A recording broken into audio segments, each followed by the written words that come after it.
So based on what we know about Python so far, you may have started asking some interesting questions.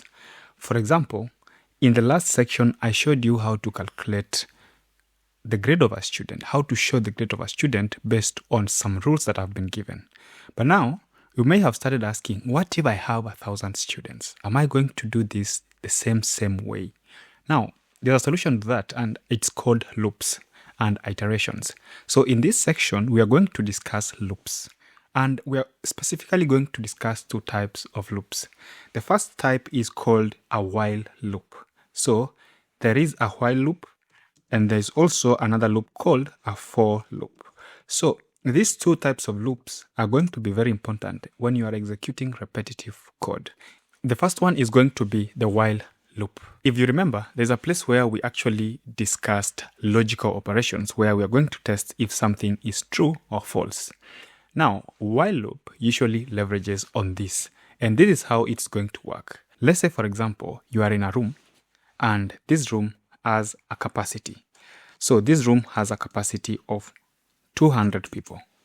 Now, you want to let in people at the gate, and while you're letting people in at the gate, this is an automated process. So it means it will continue counting the number of people who pass through the gate until the number 200 is reached. Then after which point the gate will be automatically closed. What you're going to do here, you're going to use what we call a while loop. So this while loop is going to execute a certain line of code until a certain condition is considered false. We can begin our example by letting people through the gate until the room capacity is full. So we have said the room has 200 seats. So let's just say, let's call it seats. And so we want to ensure that while the seats are less than or equal to 200, we will print, then let somebody in.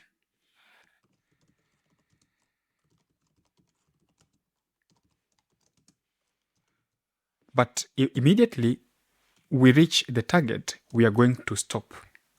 So how do we do this? If you can remember, I must have showed you something like this. X is assigned the value x plus 1. Or it was also written something like x is assigned the value x plus 1. So this is actually what we are going to leverage at this point. So this statement simply means take the first value of x and then increment it by 1 up until now you reach this point. Now, what do we need to do here? We will take the current number of seats and we will keep counting one after the other until we reach the maximum. So that code is going to be something like this. Or alternatively, you can also write, I said when we use the hash, that is a comment. So you can always write something like this. And this is also going to be a correct statement. Now, we can try running this code and see how it comes out. So here we are told, let somebody in. At the moment, we are at seat number 200, right? And we are told, as long as it is less than or equal to 200, keep executing seat. So for example, if we are at seat number 195, so we are going to have let somebody in 6 times. That if currently the room is empty and we want it to let in people one by one, then it's going to have to be, let's say the room is empty, then it's going to have to execute this line number 201 times, right? Because it's also counting the number 0. Okay, now that is the basic way you can use a while loop. Now the problem is, for example, if we took this code here, and now we want to continue running this code as long as it is 200, you see, Python will continue counting up to infinity. At this stage, if we run this, it is just 0, so it's not going to execute anything. But now, if we increase this number to 200, I'm not going to try and run that because it is going to run to infinity. In short, it's going to count 201, 202, up until it gets to 2 billion, up until it gets to trillions. You can think of whatever number. So it means it will keep executing every now and then, like for a very long time. And sometimes this can crash your PC. If you really want to try, just try, go ahead, and then you will let me know how things went. But then you should know that this execution is actually an infinite loop. So it never stops executing. On the same note, for example, let's say you want to stop when you reach to seat number 199. Here, when we run this code, at 198, it's going to run from 198, then let the next person in, then we are going to have 199, then let the next person in, we're going to have number 200. So that's why we have 3 numbers here. But then, let's say you want to leave at least one space. So if it gets to number 199, stop executing. So in that case, you're going to have to use this code. It is called a break function.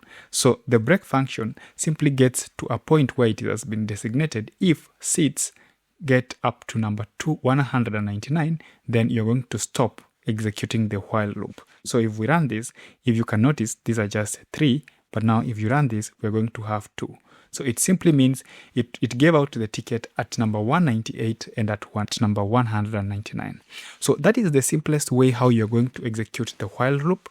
And I'm sure you have already started thinking about how this is going to be useful for you in your daily tasks. Now, a second alternative is actually one of the key and most important parts or functions, the for loop. And I would like us to think about the grades example that we had earlier, where we had a code that can execute. Let's say you got a certain mark, and now it's going to help you classify your score as either an A, B, C, D, or F. And now here I have a list of students. I think I gave them 2 low marks. Let me just try to reward them. So 96, yeah, that looks good. This person here, let's just give them 37. Now you have these students, and this is actually a list, and you could actually get that data type here and confirm that it's actually a list. Now when you're accessing lists, as we said, you can use indices. So the index is going to begin from 0, 1, 2, 3, 4, 5, all through to the last one. I've kept saying over and over that Python usually executes numbers beginning from 0. For example, if you want to access the first number here, you can see it is down here with index number 0. So that is 90. So if you also want to get how many students you have, you're going to have to use this function here called length.